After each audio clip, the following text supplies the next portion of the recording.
Hello, friends.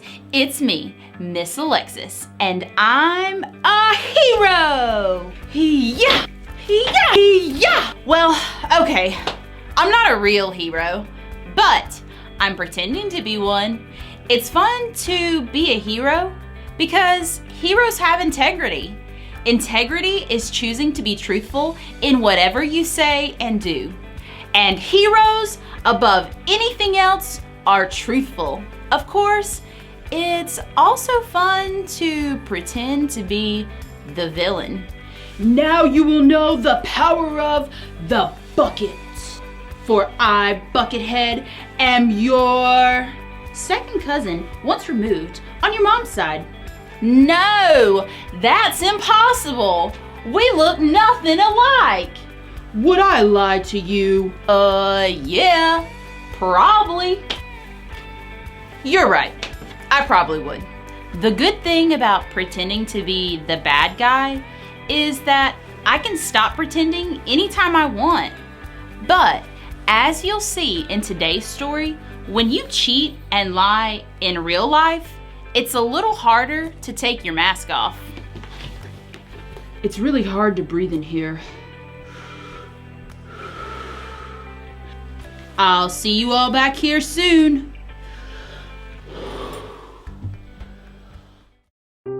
The Bible. It's 66 books of history, stories, letters, and poetry that fit together to form God's one big story.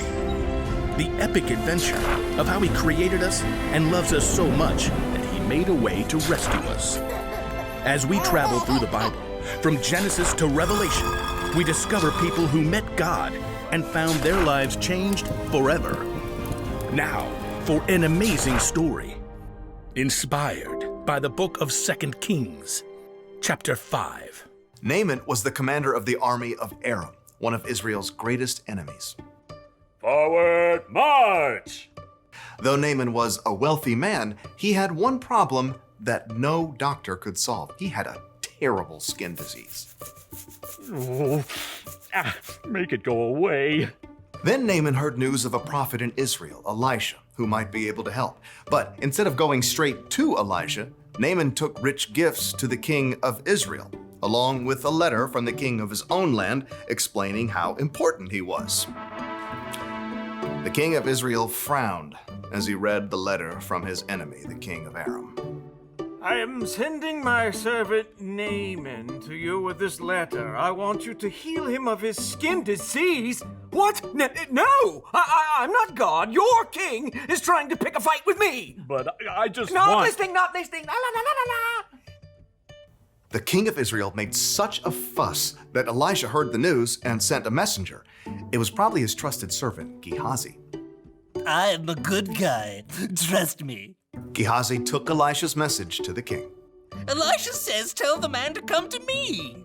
Gehazi raced back home to help Elisha prepare for the important visitor. And sure enough, the king of Israel sent Naaman straight to their doorstep. Gehazi peeked out the window.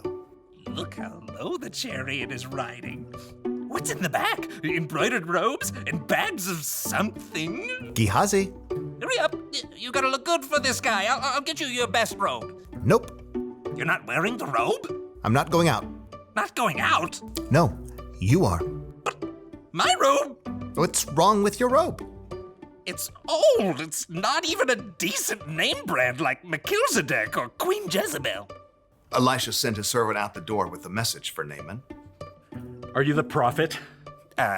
No. But let me just say that is one excellent chariot. I see you got the golden hubcap. Where's Elisha? He says, go, wash yourself in the Jordan River 7 times. Then your skin will be healed. You will be pure and clean again. I thought Elisha would come out himself. I know, right? Look, can't he just say some words and wave his hand and, make me better? That's what I was thinking too. And the Jordan River? I mean, it's full of muck and tadpoles and...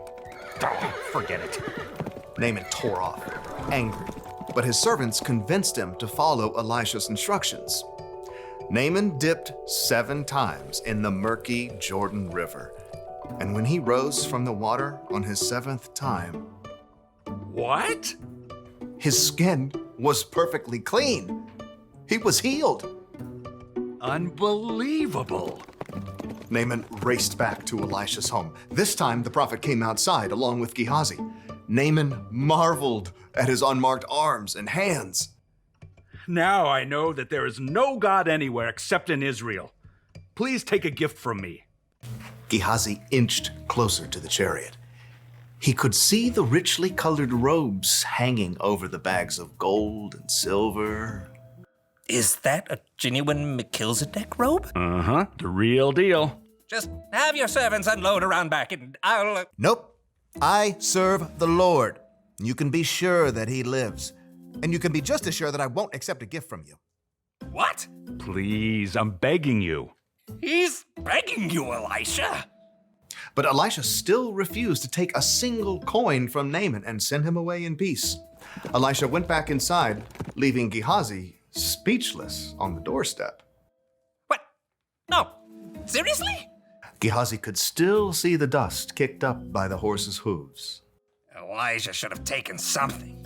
If he didn't want it, he could have just given it to me. With that, Gehazi took off running down the road. His arms pumped and his sandals flapped as he crested the hill and came up alongside the chariot. Naaman pulled it to a halt. Is everything all right? It's fine. My master sent me to say that two young prophets have come to visit. Yeah, that's it. Please give them 75 pounds of silver and 2 sets of clothes. Oh, of course. Take twice as much. Naaman's servants carried the heavy bags of silver and clothing back up the road. But as they approached Elisha's house... Hey, thanks. I got it from here. Straining beneath the weight of his heavy load, Gehazi snuck inside and stashed the clothing and silver in his room. Then he hurried back out and strolled through the front door.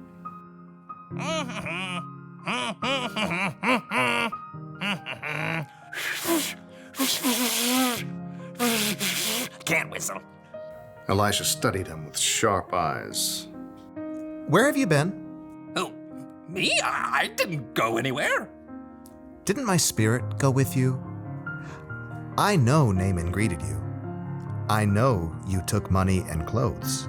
I was just being nice to the horses, making their load lighter. You and your family after you will have Naaman's skin disease. But then I can't wear my new robes. Sure enough, Gehazi's skin was soon covered with sores, just like Naaman's was. Gehazi's lie had won him some new clothes, but it had cost him Elisha's trust and a full and healthy life.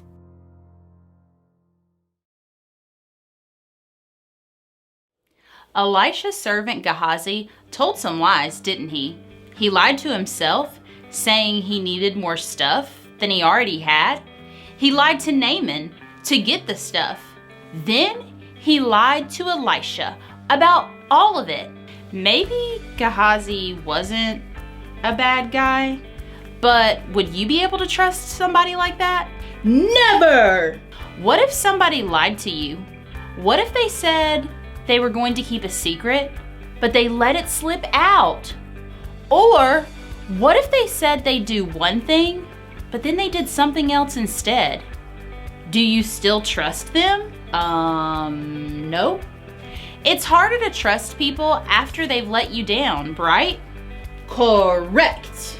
It works the same way when we're the ones who tells the lie, or when we don't do what we say we'll do. It can make us come across as a villain. So here's the one very important thing to remember today. When you're not truthful, you lose trust. When you are truthful, you're a hero! And if you need even more evidence that being truthful is the way to go, look to Jesus. He always did exactly what he said he would do. He can be trusted no matter what. That's what I want to be. What do you say, Buckethead? Will you turn from your villainous ways? Do I get to keep the bucket? Sure. It's a deal. Great! Go be heroes, everyone. Hey, Buckethead, do you like tacos?